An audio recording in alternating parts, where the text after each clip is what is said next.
My older brother was the golden child. My sister and I were his gold. My older brother Arthur was the golden child. That was not an exaggeration invented by a jealous younger sibling. It was practically his title. Arthur Rowan Whitmore, firstborn son, future heir, family pride, proof, according to our mother, that the Whitmore name still meant something. I was Elias Whitmore, 13 months short of being 3 years younger than Arthur. Our youngest sister, Mera, was 6 years younger than him and 3 years younger than me. If Arthur was the golden child, then Mera was the decorative child. She received normal clothes, ordinary birthday parties, music lessons when mother remembered to arrange them, and enough public affection to look loved in photographs. I was the child our parents treated like an unexpected invoice. They did not beat me. They did not leave me without food for weeks or lock me outside at night. Nothing so obvious, nothing that would allow a teacher, neighbor, or relative to point and say, that is abuse. They simply behaved as though every dollar spent on me had been stolen from someone more deserving. Usually Arthur. A school trip became an unnecessary expense. A new pair of shoes became poor planning on my part. A dental appointment became proof that I did not take care of myself. A bus pass was something I should earn. When my laptop stopped working during a school term, father told me to use the public library. When Arthur's phone developed a small scratch, mother replaced it before dinner. That was how our family worked. Arthur received before he asked. Mera received after asking twice. I received a lecture about gratitude. For the first 15 years of Arthur's life, he did not understand what was happening. That is important. People later tried to rewrite him into a manipulative golden child who had always known. They claimed he had enjoyed the favoritism, used it, encouraged it. That was a lie. Arthur was a child, a praised, protected, overindulged child, yes, but still a child. When everyone around you insists that your treatment is normal, you usually believe them. Arthur believed father attended every school event because fathers attended school events. He believed mother spent 3 weeks planning his birthdays because mothers planned birthdays. He believed I preferred staying home because our parents told him I was antisocial. He believed Mera did not want piano lessons anymore because mother claimed she had lost interest. He did not know that I had stopped asking for things because I was tired of being made to feel dirty for needing them. He did not know Mera cried quietly in my room after mother forgot her recital. He did not know our parents had created 3 entirely different childhoods inside the same house. Then, when Arthur was 15, our father bought him a car.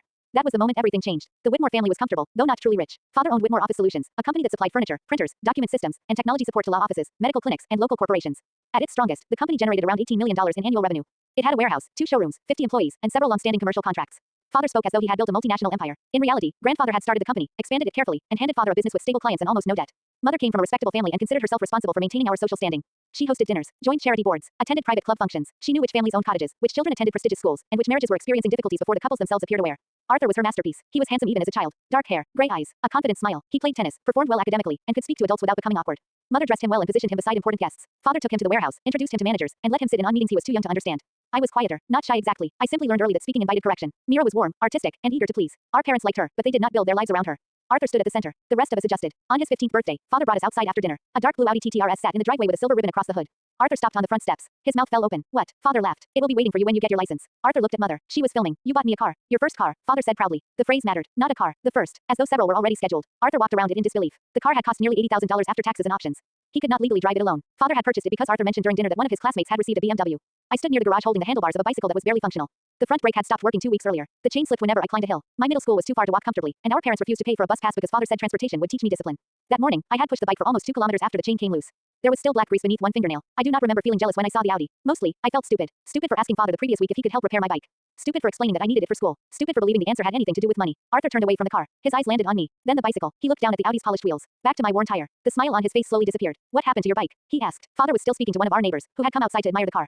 The brakes are gone, I said. Arthur frowned. Since when? A while. Why didn't you tell anyone? I did. Mother lowered her phone slightly. Father's expression tightened. We already discussed this. Arthur looked toward him. What did you discuss? Elias needs to learn to maintain his possessions. The brake cable snapped. I said. Father gave me a warning look. Arthur looked between us. How much does that cost? That is not the issue. Father said. What's the issue? Responsibility. Arthur looked at the Audi again. You bought me an $80,000 car. The neighbor became very interested in the vehicle's interior. Mother's smile tightened. This is your birthday, Arthur. I know. You should enjoy it. Arthur did not move. How is Elias supposed to get to school? He has managed. I laughed once. I did not mean to. Father looked at me. What is funny? Nothing. Arthur stared at me. That was the first time he truly looked. Not glanced. Not noticed I was present. Looked. My shoes were worn. My jacket was too small. The bike beside me had been purchased used 3 years earlier. His eyes moved over everything as if someone had adjusted the focus of a camera. Dad, he said slowly, why does he have that bike?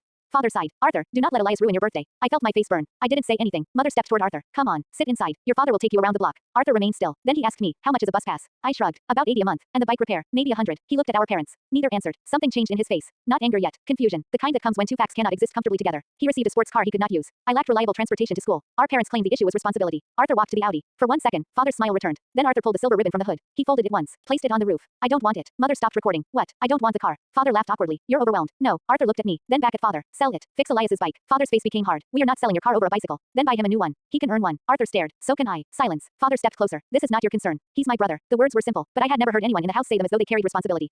Father lowered his voice. Do not become dramatic. Arthur's confusion became anger. Why is buying me a car normal, but buying him a bike is dramatic?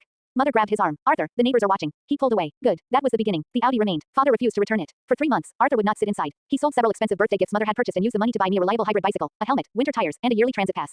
Father discovered the purchases and became furious. You sold gifts your mother chose for you. Yes, that is disrespectful. Arthur looked toward my new bicycle. I used the money. That does not make it acceptable. Why? Because those gifts were yours. Arthur's eyebrows rose. And Elias's education fund. The room went quiet. That was the first time I heard the phrase. My heart began beating faster. Father's face changed. Mother looked sharply at Arthur. What education fund? Arthur was 16 by then. He had been paying attention for nearly a year. He had begun reading paperwork, listening outside offices, asking grandfather's former accountant questions. He looked at me. You had one. I stared. What? Our grandparents set aside money for all three of us. Mother stepped forward. Arthur, stop. How much? I asked. Nobody answered. Arthur did. $45,000 originally. It should have been worth more than 60 by now. I looked at father. Where is it? Father's expression hardened. It was family money. My stomach dropped. Arthur laughed. A short, disbelieving sound. No, do not challenge me. You used it. We reallocated funds during a difficult period. Arthur looked around the room. What difficult period? Father did not answer. Arthur had already found the answer. Julian House, he said. I frowned. Julian House was the name of a luxury cabin father had purchased as an investment. It was named after Arthur's middle name. Father had sold it 2 years later at a loss. Arthur's face twisted with disgust. You used Elias's education money for the cabin. It was an asset. It lost money. That is not relevant. It was his. He was 12. Arthur stared at him. The anger became something sharper. You stole from a 12-year-old. Mother gasped. How dare you speak to your father that way? Arthur turned on her. You signed the transfer. Her face drained. I felt sick. Mera stood near the hallway entrance. She was 10. She had heard everything. Do I have one? She asked. Mother's expression changed immediately. Sweetheart, go upstairs. Mera did not move. Do I have money too? Arthur looked at her. Yes. Did they take it? No. His answer came quickly. Too quickly. He was lying to protect her. I knew because his jaw tightened. Mera knew because she knew Arthur. She began crying. Mother moved toward her. Mera stepped back. That small movement devastated the room more than shouting. Arthur crossed to her instead. He knelt. They haven't taken all of it, he said quietly. How much? You don't need to worry. That means they did. Arthur closed his eyes briefly, then nodded. Some. Mother began crying too. This family has expenses. Arthur stood. His arm remained around Mera. No, his voice changed. He was still 16, but something parental entered it. You do not use her money again. Father laughed. You think you are in charge? Arthur looked at him. No. Then he smiled. It was the first time I saw the expression that would later frighten bankers, board members, and eventually our parents. I think you've made a mistake. Arthur did not become less favored after that. Our parents did something stranger. They continued worshipping him while blaming us for changing him. Mother said I had filled his head with resentment. Father said Myra's tears had manipulated him. Extended relatives claimed Arthur had become stressed because he carried too much responsibility for his younger siblings. Nobody asked why he carried it. Arthur continued receiving better treatment, private tutoring, a generous allowance, invitations, clothes, access to father's business, but he stopped treating those things as gifts. They became resources. He took the allowance and divided it. Some for himself, some for me, some into an account he opened for Mira through our maternal aunt, Celia, who was the only adult willing to help him. When father gave Arthur a credit card, Arthur used it to purchase my school laptop. The receipt said it was for him. When mother paid for Arthur to attend a summer business program, he convinced the organizers to let me join a lower-cost technology workshop on the same campus. When Mira wanted to continue piano lessons after mother canceled them, Arthur paid the instructor in cash. He did not ask our parents anymore. He had realized asking gave them the power to say no. At first, he remained vocal. Every dinner became an argument. Why does Elias need permission to use the family printer? Why is Myra's recital less important than my tennis match? Why do I have a clothing budget and they don't? Why was my tuition deposit paid before either of theirs was discussed? Father would shout. Mother would cry. Relatives would tell Arthur to stop carrying burdens that did not belong to him. He responded the same way every time. They are my siblings. As though that answered everything. To him, it did. By 17, he understood our parents were not changing. Not through arguments. Not through shame. Not through evidence. They could admit individual mistakes while preserving the system that produced them. So Arthur changed strategy. He stopped fighting publicly. That frightened me more. One evening, he entered my room and closed the door. I was 15. Mira sat on my bed doing homework. Arthur placed 3 folders on the desk. What are those? I asked. Plans. Mira looked up. You sound evil. I'm wearing a sweater. That doesn't answer me. Arthur smiled. Then his expression became serious. Mom and dad aren't going to change. I stared at him. He had spent 2 years insisting they could be made to understand. Hearing him surrender, that belief felt final. What happens now? I asked. We stopped depending on them. You're going to college. Yes, you'll leave. His face changed. I'm not leaving you. You'll live somewhere else. That is geography. I looked away. Arthur sat beside me. Elias. I hated how quickly my eyes burned. I had spent years learning not to cry in front of our parents. Arthur had become the one person around whom the habit failed. You can't fix everything, I said. No, Mira needs school. I know. I need university. I know. Dad used the trust. I know. You don't have enough. Not yet. There it was. Not empty confidence. A promise attached to a plan. He opened the first folder. My name was written on it. Inside were school records, scholarship requirements, projected tuition costs, housing estimates, and a list of universities with strong engineering and computer science programs. The second folder belonged to Mira. Music schools, psychology programs, general university options, a projected education account. The third contained father's company documents, debt schedules, property records, corporate filings. Mira stared. What are you doing? Arthur leaned back. Learning. About dad's company. Yes. Why? His smile returned. Calm. Sharp. Because he thinks I'm inheriting it. Arthur attended Halborough University, one of the most prestigious business schools in the country. Father paid his tuition. Mother rented him a luxury apartment near campus. Arthur accepted both. Relatives later called it hypocrisy. They did not understand. Arthur had stopped treating our parents' money as love. It was capital recovery. Every dollar they spent on him reduced the amount he would need to spend establishing himself. Every connection father introduced became a possible future relationship. Every business dinner became intelligence. Arthur studied finance, operations, and corporate law. He spent summers working at Whitmore Office Solutions, exactly as father expected. Publicly, he was preparing to inherit the company. Privately, he was learning where every weakness existed. The company had become bloated. Father leased larger showrooms to appear dominant. He borrowed against the warehouse to finance expansion. He offered generous payment terms to clients without maintaining enough cash. He hired friends, ignored inventory losses, allowed Julian's absence, Arthur's, actually, because father had named a failed cabin after him, to distort decision-making. Arthur saw all of it. He also built something separate. During his second year, he met Priya Nandari, a software engineering student who had created a basic procurement platform for small companies. It helped businesses compare office supply contracts, track equipment, and automate vendor bids. Arthur recognized the opportunity immediately. Whitmore Office Solutions depended on relationships, opaque pricing, and clients who rarely compared full costs. Priya's platform made those costs visible. Father would have considered it a threat. Arthur invested. His initial investment was $12,000. Most came from saved allowances, sold gifts, and money earned through consulting work. Aunt Celia contributed $5,000 after Arthur presented a formal business plan at her kitchen table. Priya retained most of the company. Arthur handled sales, contracts, and financing. They named it Clear Ledger Procurement. The first office was Priya's basement. The second was a room above a dentist. For the first year, they earned less than $50,000. Father believed Arthur spent evenings at networking events. He was often carrying office chairs upstairs. I know because I helped during school breaks. Arthur paid me. I refused at first. You're already paying for my laptop. That was separate. We're family. Arthur's expression hardened. Yes, then I should help. You are helping. Why pay me? He looked at me for several seconds. Because your work has value. That sentence changed something inside me. Our parents treated every cost associated with me like charity. Arthur treated my effort like contribution. I accepted the money, then saved most of it because I wanted to be like him. Clear Ledger grew slowly. The platform helped small businesses identify duplicate subscriptions, overpriced printer contracts, unused equipment leases, and unnecessary service agreements. Arthur's first major client was a regional dental group with 12 offices. Clear Ledger reduced its annual procurement expenses by nearly $400,000. The company charged a fixed implementation fee and a percentage of verified savings. That contract produced $110,000. Arthur reinvested almost all of it. They hired 2 developers, a procurement analyst, a salesperson. Then they expanded into equipment financing and vendor management. Arthur discovered that many small businesses were trapped in terrible contracts because they lacked the expertise to negotiate. Clear Ledger began offering competitive bidding. Suppliers hated them, clients loved them. By the time Arthur graduated university, Clear Ledger generated $4 million in annual revenue and nearly $1 million in operating profit. Father knew none of it. He believed Arthur had completed a few student projects. Arthur joined Whitmore Office Solutions after graduation. Father announced it at a company banquet. My eldest son has returned to continue the family legacy. Everyone applauded. Arthur smiled. I sat near the back beside Mera. She whispered, he looks like he's going to eat someone. Arthur did not look angry. That was the problem. He looked calm. By then, Clear Ledger had begun winning Whitmore clients. Not through Arthur directly. That would have created legal conflicts. Priya's sales team approached businesses using public information. Clients compared prices. Many discovered Whitmore had been overcharging them for years. Father blamed aggressive competitors. Arthur offered to review internal operations. Father gave him access to everything. That was the beginning of the quiet takeover. Arthur did not sabotage the family business. That matters too. He tried to save it. He prepared a restructuring plan. Close one showroom. Reduce executive expenses. Sell unused property. Renegotiate the warehouse loan. Modernize inventory. Create transparent pricing. Partner with Clear Ledger without revealing his ownership. Father rejected most of it. You lack experience, he said. Arthur was 23. Father had spent years announcing him as the future chief executive. Experience became relevant only when Arthur disagreed. The company's cash position is deteriorating, Arthur said. Father leaned back behind his desk. We have assets. Mortgaged assets. We have contracts. Low margin contracts. We have a reputation. Arthur smiled slightly. Reputation does not process payroll. Father slammed his hand down. Do not speak to me as though I am incompetent. Arthur looked at him. For one dangerous second, the old anger surfaced. Then disappeared. Of course, he left the office. Father believed he had won. Arthur learned another lesson. You cannot save someone who treats every warning as rebellion. So he prepared for failure instead. Clear Ledger formed a financing division. Arthur partnered with a private credit fund. They began purchasing Whitmore debt quietly when banks sold small positions. Not enough to control the company. Enough to understand it. Arthur also expanded Clear Ledger into logistics, inventory forecasting, and commercial financing. Revenue grew from 4 million to 11, then 26, then 60. At 27, Clear Ledger purchased a competitor for $32 million using a combination of equity and debt. The acquisition doubled its client base. At 29, an institutional investor purchased 15% of the company at a valuation of $480 million. Arthur's stake, after dilution, was worth more than $120 million on paper.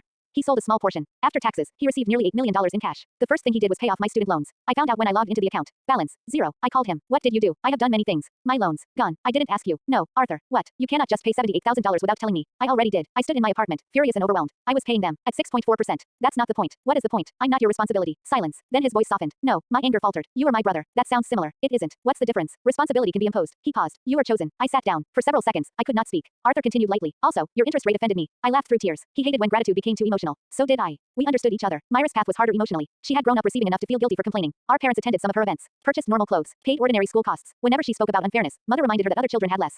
That made Mera question herself constantly. Arthur paid for therapy when she was 19. Mother discovered it through an insurance statement and became furious. What are you telling strangers about us? Mera froze. Arthur stepped between them. She is discussing herself. Mother looked wounded. We have always supported you. Myra's face twisted. You forgot my university acceptance. We were busy. Arthur remembered. Arthur interferes. Arthur laughed once. Not pleasantly. I paid the deposit. Mother stared. You what? You missed the deadline. We would have handled it. You didn't. You are trying to turn her against us. Mera began crying. Arthur's expression changed instantly. The anger disappeared. He turned toward her. Go upstairs. I'm not a child. No. His voice softened. But you don't need to stand here while she makes this your fault. Mera looked at Mother, then left. Mother glared at Arthur. You think you're her parent. Arthur went still. That accusation should have offended him. Instead, something sad entered his eyes. No, he looked toward the stairs. I think she deserved one. Mother slapped him. I saw it. Arthur did not move. His cheek reddened. Mother stared at her own hand. Father entered and immediately asked Arthur what he had done. Of course. Arthur slowly turned toward him. Nothing robotic. Nothing empty. His eyes were wet. Not with fear. With rage so intense it had nowhere safe to go. What did I do? He repeated. Father looked at Mother, then back at him. You upset her. Arthur began laughing. It was not amusement. It was the sound of something breaking. Of course. He nodded repeatedly. Of course I did. He pointed toward Myra's room. You forget her deadlines. Then at Mother. You shame her for therapy. Then himself. She hits me. His laugh sharpened. And the question is what I did. Father said, lower your voice. Arthur stepped closer. No, I had never heard him shout before. Not truly. You do not get to tell me to lower my voice. His chest rose and fell. You made me the favorite and expected me to become grateful enough not to notice what you did to them. Father's face hardened. We gave you every advantage. Yes. Arthur's voice cracked. And used me as proof you were good parents. Silence. You praised me in front of Elias while taking his money. He pointed toward the stairs. You displayed Mera in photographs and ignored every moment that did not make you look good. Mother whispered, that is not true. Arthur turned toward her. It is. His eyes were bright with anger. You loved me loudly because loving me was easy. The room froze. Then he said the sentence I never forgot. But they were the ones who needed you. Mother began crying. Arthur looked at her. For a second, he almost softened. Then Myra's bedroom door closed upstairs. The sound hardened him again. You are never going to change. After that night, Arthur stopped trying. Not caring. Trying. There was a difference. My parents continued boasting about him. They told everyone Arthur had joined the family company and was preparing to inherit it. Technically, he still worked there. He attended management meetings, reviewed contracts, negotiated with lenders, but most of his energy went into Clear Ledger. Father refused to see it. Arthur's success was only acceptable if it belonged to Whitmore Office Solutions. When business magazines began mentioning Clear Ledger, Father praised the mysterious founders without recognizing his son. At family dinners, relatives discussed the company. Uncle Robert once said, whoever owns Clear Ledger is going to become extremely rich. Arthur took a drink. Mera stared at him from across the table. I kicked her lightly beneath it. She looked down to hide her smile. Father nodded confidently. Technology companies are often overvalued. Arthur said, sometimes. They lack real assets. Sometimes. They collapse when markets change. Sometimes. Father frowned. You always speak vaguely. Arthur smiled. I've learned from family. I almost choked on my food. Mother glared at us. Arthur's secrecy became a shared joke between the three of us. Not because he wanted drama. Because revealing himself would have given our parents another way to claim him. They already took credit for his intelligence, his discipline, his university. Father told people Arthur inherited his business instincts. Mother said her sacrifices gave him confidence. If they learned about Clear Ledger too early, they would have called it a family achievement. Arthur wanted something that belonged to him, and, quietly, to us. He established trusts, not one general family trust, separate structures. My trust held shares in a real estate partnership and a diversified investment portfolio. Myra's held Clear Ledger shares, education funds, and money protected for housing and health.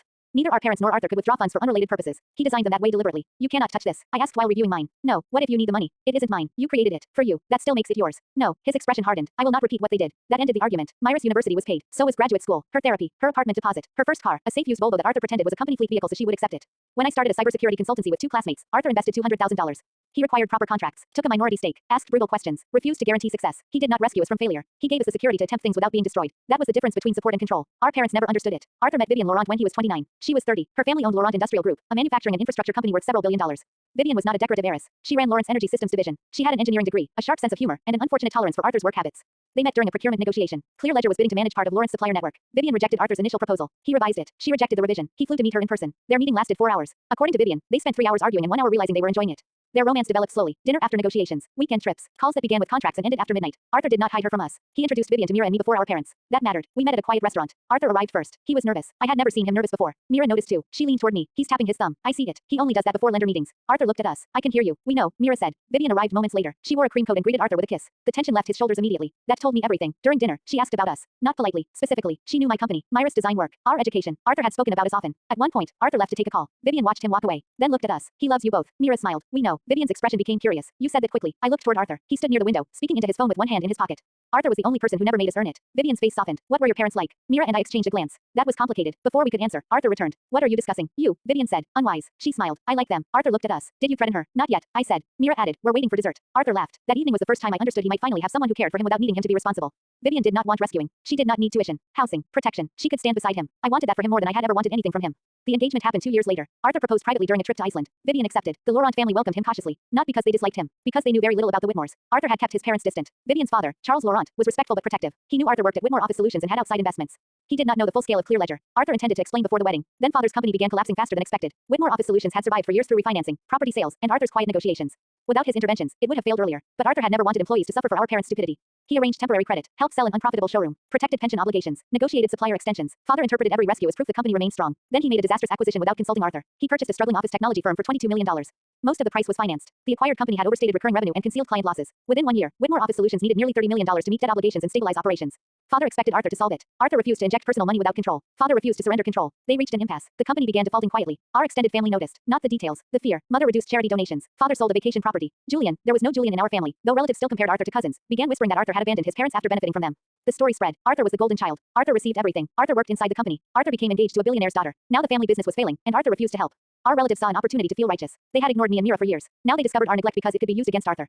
That was the part that enraged me most. Aunt Rebecca called me 2 months before the wedding. Elias, you need to tell the Lawrence the truth. What truth? That Arthur was given everything while you and Mera suffered. I stared at the phone. She had never used the word suffered when we were children. What do you remember about my childhood? I asked. Silence. Well, which school did I attend? That isn't the point. What did I study? Elias, when is my birthday? She became defensive. You are twisting this. I laughed. No. They did not care about us. They wanted weapons. Extended family members contacted the Laurent family anonymously. They sent messages claiming Arthur was selfish, manipulative, and responsible for his siblings' neglect. They described him as a spoiled heir fleeing a bankrupt family. Some claimed he had taken money from the company. Others claimed he was using Vivian for access to Laurent wealth. The Laurents became concerned. Understandably, Arthur's secrecy, once protective, now appeared suspicious. Charles Laurent asked him directly whether Whitmore Office Solutions was failing. Arthur said yes. Charles asked whether Arthur controlled the company. Arthur said no. Then he asked what Arthur actually owned. Arthur intended to answer fully, but the wedding arrived amid legal chaos. Whitmore's bank issued a default notice 48 hours before the ceremony.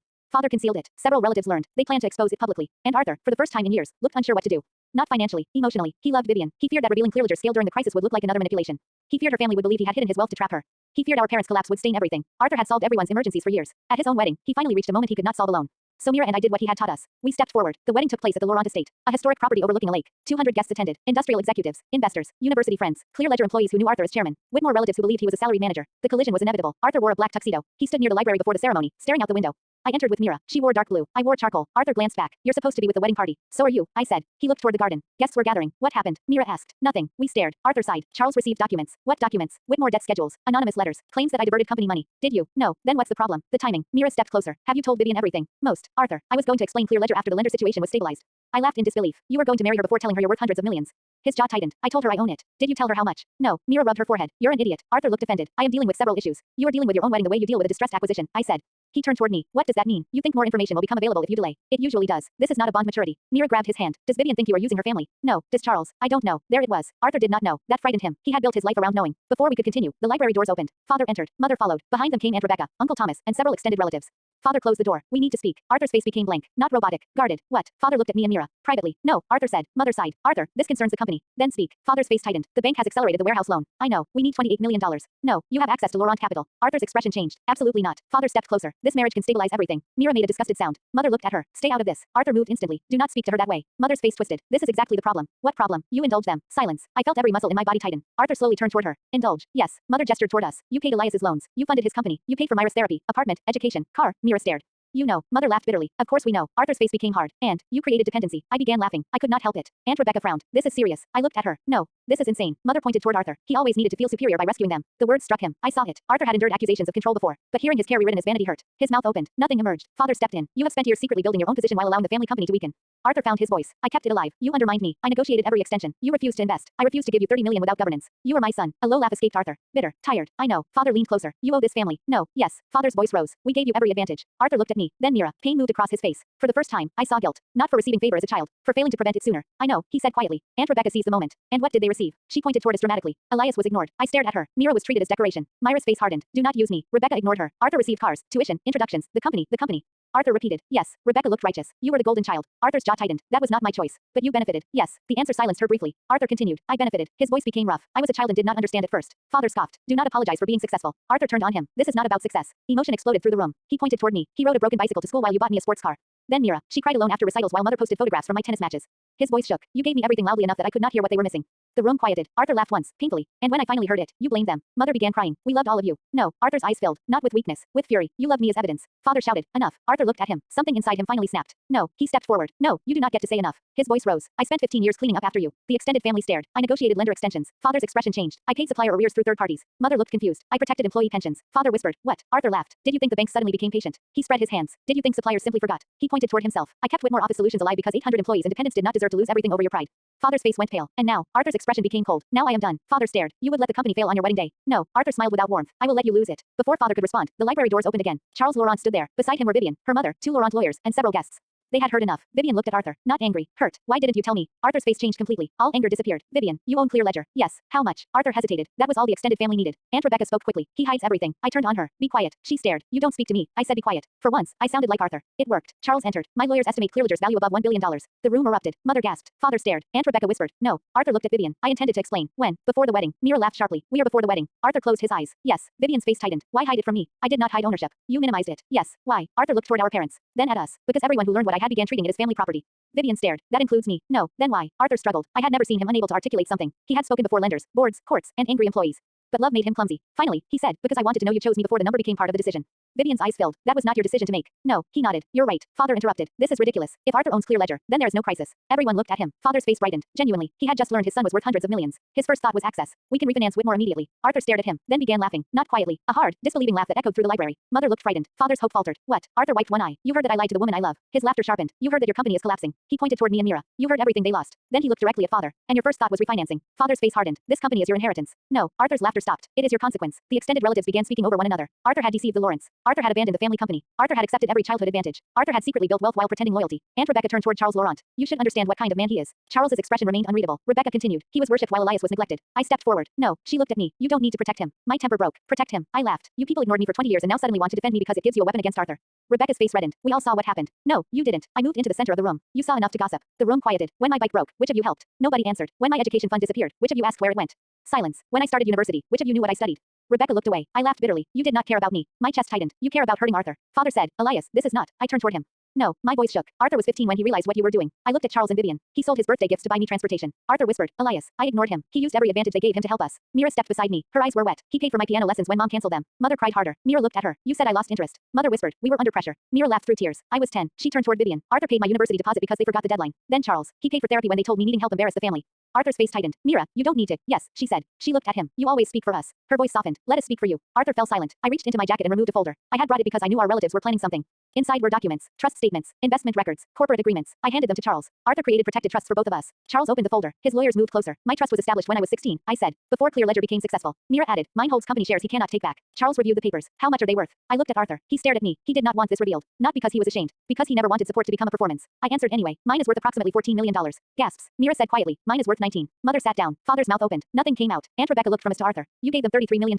Arthur looked irritated. That is not what I contributed. The investments grew. I almost laughed. Even now, he corrected the accounting. Charles turned pages. These trusts are irrevocable. Yes, I said. Arthur cannot withdraw funds. No, the parents have no authority. None. Mera looked at father. That was deliberate. Father stared at Arthur. You protected money from us. Arthur finally looked at him. Yes, the answer was simple. Devastating. Father's face twisted. You trusted outsiders more than your parents. Arthur laughed once. You stole Elias's education fund. Mother whispered. We made a mistake. Mera turned toward her. A mistake is forgetting a payment. Her voice hardened. You transferred the money. Silence. Vivian took the folder from her father. She read slowly. Her face changed as she examined the dates. The trusts began years earlier. Before Arthur met her. Before the Laurent family. Before Clear Ledger's major valuation. Proof that his care had not been invented for the wedding. I continued. When I started my company, Arthur invested. I removed another document. He did not give me charity. He gave me contracts, expectations, and room to fail. Mera said. When I refused his investment, he respected it. She looked toward Arthur. He never used money to control us. Then she faced Vivian. He gave us what our parents should have. Her voice broke. Safety. Arthur looked away. His eyes were wet. Mera walked to him. Look at me. He did. You were 17. He shook his head. That doesn't. You were 17. She repeated. You were not supposed to know how to raise us. His face cracked. Only slightly. Enough. But you did. Arthur looked at me. I stepped closer. Our parents made you the golden child. I smiled through tears. But Mera and I were your gold. Nobody spoke. That was the truth around which our entire lives had formed. Arthur had been given everything. Then, once he understood the unfairness, he spent his life turning privilege into protection. Not perfectly, sometimes controlling, sometimes secretive, often arrogant, but always there. Vivian stared at him. The hurt remained. So did love. Charles Laurent closed the folder. He looked toward father. You accused Arthur of abandoning his siblings. Father said nothing. Aunt Rebecca tried to recover. That does not change his deception. No, Vivian said. Everyone looked at her. She walked toward Arthur. It doesn't. Arthur's shoulders tightened. She stopped in front of him. You should have told me. Yes. You decided for me. Yes. You treated information like something you could release when strategically convenient. A faint, embarrassed smile touched Arthur's mouth. Yes. Vivian glared. Do not smile. It was nervous. You are terrible at nervousness. I know. The tension shifted slightly. Not gone. Human. Vivian looked toward me and Mera. Is everything they said true? Arthur answered. Yes. Did you keep your parents' company alive secretly? Yes. For how long? Approximately 6 years. Father stared. 6 years. Every extension. Every sudden lender concession. Every supplier agreement. Arthur. Vivian's face softened slightly. Why? Employees. Only employees. Arthur looked at father and mother. For a moment, I thought he might lie. Then he said, at first, I hoped they would change. Mother covered her mouth. Arthur continued. They didn't. There was no desperate longing in his voice. No child begging for approval. Just history. Eventually, I stopped protecting them and protected the people around them. Charles looked toward his lawyers. If Whitmore collapses, what happens? Arthur became businesslike immediately. The operating divisions are viable. The debt structure is not. What is your plan? I purchase senior debt through Clear Ledger Capital and outside partners. Convert part into equity. Remove family control. Preserve the warehouse and service operations. Close the failed acquisition and sell 2 properties. Father exploded. You will not take my company. Arthur turned. The vulnerability vanished. The older brother returned. Calm. Firm. It stopped being your company when you pledged every asset. You are my son. And the word landed. Father stepped closer. You would throw us out. No. Arthur smiled faintly. I will buy your shares. At what price? Market value after debt. Father's face paled. Almost nothing. Mother began crying again. What happens to us? Arthur looked at her. You have retirement assets, the house equity, and father's consulting value. You would make us ordinary. Mera laughed. Mother stared. Mera wiped her eyes. I'm sorry. She was not. You mean comfortable. Mother looked wounded. Arthur said nothing. That was one of the rare moments I saw satisfaction in him. Not sadism. Relief. The system was ending. Aunt Rebecca made one last attempt. She turned toward Vivian. Even if he supported them, he still hid his entire life from your family. Vivian looked at her. That is between Arthur and me. You do not know what he is like. I laughed. And you do. Rebecca's face tightened. I have known him since birth. What was his first company called? She hesitated. What did he study? Silence. When did he meet Vivian? Nothing. I shook my head. You know the role you assigned him. Mera stood beside Arthur. We know him. Rebecca looked around for support. The extended family had become quiet. They had expected neglected siblings grateful for rescue. Instead, they found adults who loved the person they came to condemn. Charles Laurent looked toward Arthur. My concern was never that your family is bankrupt. Father flinched. Charles continued. My concern was whether you intended to use my daughter or my company to repair it. Arthur's face hardened. I would never. You hid material information. Yes. Why should I trust you? Arthur looked at Vivian. Then Charles. You should not trust me because of what Elias and Mera say. That surprised everyone. Arthur continued. You should verify everything. He removed his phone. My ownership records. Clear Ledger board documents. Personal trusts. Whitmore debt positions. Prenuptial disclosures. Everything. Vivian stared. Arthur held the phone out. No more controlled release. She accepted it. Do you mean that? Yes. Even the embarrassing things. He hesitated. There are several poorly timed investments. Despite herself, she laughed. Arthur's shoulders relaxed slightly. Charles looked toward Vivian. This is your decision. Father said quickly. The ceremony should continue. Everyone ignored him. Vivian studied Arthur. You lied by omission. Yes. I am furious. I know. I may remain furious for a long time. That seems reasonable. You do not get to manage my reaction. No. You do not get to create a timeline for forgiveness. No. She stepped closer. Do you still want to marry me today? Arthur looked genuinely stunned. Yes. Why? His answer came without strategy. Because I love you. Nothing else. No speech. No transaction. Vivian's eyes filled. She took his hand. The wedding continues. Mother exhaled. Father looked relieved. Vivian turned toward them. You are not attending. Silence. Mother stared. What? Charles stepped beside his daughter. Vivian's grip on Arthur's hand tightened. You came here intending to use his siblings' pain to destroy him. Mother began crying again. We are his parents. Mera said quietly. Not today. Father's face became red. You cannot remove us from our son's wedding. Arthur looked at Vivian, then at us. For years, he had made decisions for everyone. This time, he waited. I nodded. Mera did too. Arthur turned toward our parents. You should leave. Mother's face collapsed. Arthur. No. His voice was soft. Final. Not because the company failed. Father glared. Not because you attacked me. Mother reached toward him. He stepped back. Because you used Elias and Mera again. Mother stopped. You ignored them when they needed you. Arthur's expression hardened. Then remembered their pain when it became useful. Security approached. Our parents left. So did Aunt Rebecca and several relatives who objected. Aunt Celia stayed. Aunt Beatrice. There was no Aunt Beatrice in this family, but one of our older cousins behaved similarly, lifted her champagne and said, about time. The library slowly emptied. Only the wedding party, Lawrence, Clear Ledger friends, Mera, and I remained. Arthur stood in the center. The golden child without his parents. The heir without their company. The brother who had spent half his life preparing for everyone else's future. For once, he looked uncertain. Mera took one arm. I took the other. Come on, I said. The bride is waiting. The ceremony began 40 minutes late. Guests whispered. Phones had been collected after the confrontation, so rumors remained contained. Arthur stood beneath an arch overlooking the lake. I stood beside him as best man. Mera stood beside Vivian. When Vivian appeared, Arthur's entire face changed. No strategy, no calculation, just love. He looked at me once. Briefly, I nodded. He breathed. Vivian reached him. The officiant began again. This time, the words about trust carried weight. When Arthur spoke his vows, he did not promise perfection. That would have been dishonest. He promised truth, partnership, and the discipline to stop deciding what other people could handle. Vivian smiled. That last one is written into the contract. Guests laughed. Arthur did too. When they kissed, Mera grabbed my hand. I squeezed hers. Our brother was getting married. Not as the golden child. Not as the Whitmore heir. As Arthur. That was enough. Whitmore Office Solutions entered restructuring 3 weeks later. Clear Ledger Capital and 2 outside investors purchased the senior debt for $21 million. Arthur did not personally acquire everything. He created a transparent consortium to prevent conflicts. The operating company was divided. The profitable service and technology division survived. The failed acquisition entered liquidation. 2 showrooms closed. The warehouse remained. Most employees kept their jobs. Father lost control. He received a consulting agreement for 2 years and a small equity interest. Mother retained the family home after downsizing the mortgage with proceeds from a property sale. They were not ruined. They were no longer powerful. To them, that felt worse. Arthur refused to name the restructured company after himself. It became Meridian Workplace Systems. I asked why. He said, Whitmore has enough buildings named after its ego. Father hated the new name. Mera loved it. Our extended family gradually learned the truth. Some apologized. Most revised their memories. They claimed they had always admired Arthur. Always worried about me. Always supported Mera. We did not argue. People who rewrite history rarely accept edits. Arthur and Vivian built their marriage carefully. Not perfectly. She insisted on independent finances and governance. He agreed. She joined Clear Ledger's board only after an outside process confirmed she was qualified. He recused himself. They argued about his habit of secrecy. She won often. Arthur learned that love was not protection performed from a distance. Sometimes it meant standing still while another person made a choice you disliked. That was difficult for him. He did it anyway. My company grew. Arthur remained an investor, not a controller. When we lost a major client, he did not intervene. He called, asked whether I needed advice. I said no. He accepted that, then sent food because I forgot to eat during crises. Myra's design practice expanded into education and health spaces. She became known for creating environments that felt safe without looking institutional. When an interviewer asked what inspired her, she said, my brothers. The article described Arthur as a technology investor and me as a cybersecurity founder. Our parents were not mentioned. Mera framed it. Arthur pretended not to care. Vivian found him reading it 3 times. Years later, Arthur and Vivian had a daughter. They named her Lydia after our grandmother. The first time I held her, Arthur watched me anxiously. You're supporting her head. Yes, careful. I know. Her neck is. Arthur. He stopped. Vivian laughed from the hospital bed. He has read 7 parenting books. 8. Arthur corrected. Mera entered carrying flowers. Arthur looked at his daughter. The fear in his face was visible. Not fear of danger. Fear of becoming our parents. I understood immediately. I placed one hand on his shoulder. You won't. He looked at me. You don't know that. Yes, I do. How? Because you're worried. His eyes filled. He looked away. Don't become sentimental. I laughed. Too late. Arthur's daughter grew up in a different home. Not one without mistakes. One where mistakes were named. Where birthdays belonged to the child. Where siblings were not ranked. Where attention was not rationed according to usefulness. When her younger brother was born 3 years later, Arthur watched himself carefully. He kept records of time, not money, school events, appointments, bedtime stories, not because parenting could be reduced to a spreadsheet. Because Arthur trusted systems when emotion frightened him. Vivian balanced him. Their children were loved differently but equally. That was enough. Our parents aged. Father continued consulting until Meridian ended the agreement. Mother remained socially active, though her circle became smaller. They attempted reconciliation several times, usually around holidays. Arthur never prevented Mera or me from seeing them. He did not demand loyalty. That was another difference. I visited father twice a year. Mera visited mother more often. Arthur rarely went. When mother complained, he said, you are free to build whatever relationship they accept. She asked, and you? He answered, I already built mine. Not revenge. Boundary. At father's 70th birthday, the 3 of us attended together. Extended relatives were present. The atmosphere was stiff. Father gave a speech about legacy. He praised Arthur's success as though he had always supported Clear Ledger. I saw Arthur's jaw tighten. Before he could speak, I raised my glass. To accuracy. The room quieted. Father looked uncertain. I smiled. Arthur became successful despite being given every reason to become selfish. Mera lifted her glass and chose not to. Father's face tightened. Mother began to object. Arthur touched my arm. Leave it. I looked at him. He was smiling. Not because he forgave them. Because he no longer needed the room corrected. That was growth too. People often assume golden children become cruel. Some do. They learn that praise is oxygen and siblings are competitors. They become adults who demand the same hierarchy everywhere they go. Arthur could have become that. Our parents prepared him for it. They gave him more money, more attention, more opportunities. They taught him that his comfort mattered more than mine. That Myra's tears could wait until after his celebrations. For 15 years, he believed them. Then he looked at an $80,000 sports car and a broken bicycle. That was all it took. One honest comparison. From that moment, Arthur began noticing everything. The missed events, the vanished education money, the storage boxes in my room, Myra's canceled lessons, our silence. He could not undo his childhood, so he used what he had. The gifts, the allowance, the university, the introductions, the family business access. He took every advantage our parents meant to concentrate in one child and spread it outward. By the time he was an adult, Arthur was still the golden child in their stories. But he belonged to us. He bought my first reliable bicycle, paid Myra's piano teacher, protected education funds, built trusts, covered therapy, invested in our companies without owning our lives. He became wealthy without telling our parents because he knew they would confuse his success with entitlement. He held their company together until protecting them meant enabling them. Then he let them lose control. On his wedding day, our extended family tried to use me and Mera as proof that Arthur was selfish. They expected us to condemn him. Instead, we told the truth. My older brother Arthur was the golden child of our parents. Mera and I were his gold. He was not the reason we were neglected. He was the reason we survived it without believing we were worthless. Our parents gave Arthur everything because they thought he was the only child who mattered. Arthur spent the rest of his life